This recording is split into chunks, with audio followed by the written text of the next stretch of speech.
भारत में एक बड़ा डेटा लीक का मामला सामने आया है।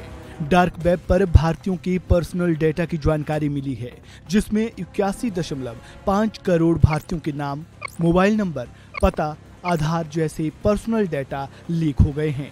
इससे भारत के इतिहास का अब तक का सबसे बड़ा डेटा लीक बताया जा रहा है। रिपोर्ट के मुताबिक ये जानकारी भारतीय चिकित्सा अनुसंधान परिषद ICMR की ओर से कोविड-19 परीक्षण के दौरान इकट्ठा किए गए आंकड़ों से मिली है। हालांकि ये डेटा लीक कैसे हुआ, इसके बारे में अभी कोई पुख्ता जानकारी नहीं मिली है। अभी तक इसे देश के इतिहास की सबसे बड़ी डेटा चोरी बताया जा रहा है। हालांकि ICMR के डेटाबेस से ये जानकारी कैसे लीक हुई, इसका असल सोर्स पता नहीं चल पाया है। इसकी जांच की जा रही है। केंद्रीय जांच ब्यूरो यानी CBI कथित तौर पर डेटा लीक की जांच कर रही है। इसका पता PWN0001 ID वाले एक हैकर से चला है। उसने ही डार्क वेब पर चोरी की गई जानकारी का विज्ञापन जारी किया था।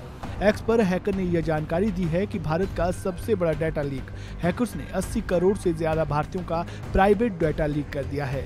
लीक हुए डेटा में नाम, पिता का नाम, फोन नंबर, पासपोर्ट नंबर, आधार नंबर और उम्र की जानकारी है। हालांकि अभी तक इस डेटा लीक मामले पर सरकार का कोई जवाब नहीं आया है।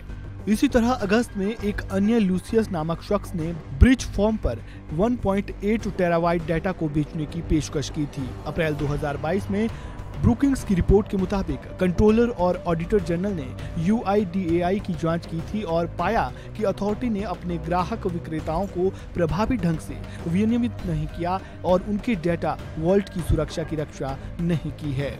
हैकर द्वारा साझा किए गए डेटा के मुताबिक चोरी की गई जानकारी में आधार और पासपोर्ट विवरण के साथ साथ लाखों भारतीयों के नाम, फोन नंबर और अस्थायी और स्थायी पते शामिल है। हैकर्स का ये भी दावा है कि ये डेटा ICMR द्वारा कोविड-19 परीक्षण के दौरान एकत्र की गई जानकारी से आया है। शोधकर्ताओं ने पाया कि लीक हुए डेटा में भारतीय नागरिकों की निजी जानकारी मिली। 1 लाख फाइलें थी। उनकी सटीकता की जांच करने के लिए इनमें से कुछ रिकॉर्ड्स की पुष्टि सरकारी पोर्टल की सत्यापित आधार सुविधा का उपयोग करके की गई है। रिपोर्ट के मुताबिक computer emergency response system of India CERT इन ने भी ICMR को उल्लंघन के बारे में आगाह किया है। कोविड-19 परीक्षण की जानकारी राष्ट्रीय सूचना विज्ञान केंद्र NIC, ICMR और स्वास्थ्य मंत्रालय जैसे विभिन्न सरकारी निकायों में है, जिससे ये पहचानना चुनौतीपूर्ण हो गया है कि उल्लंघन कहां से हुआ है। ये ऐसा पहला मौका नहीं है जब डेटा लीक का मामला देश में सामने आया हो। इससे पहले भी जून में भी इस तरह का मामला सामने आया था। इस खबर में फिलहाल इतना ही। ताज़ा अपडेट के लिए बने रहें वन इंडिया हिंदी के साथ।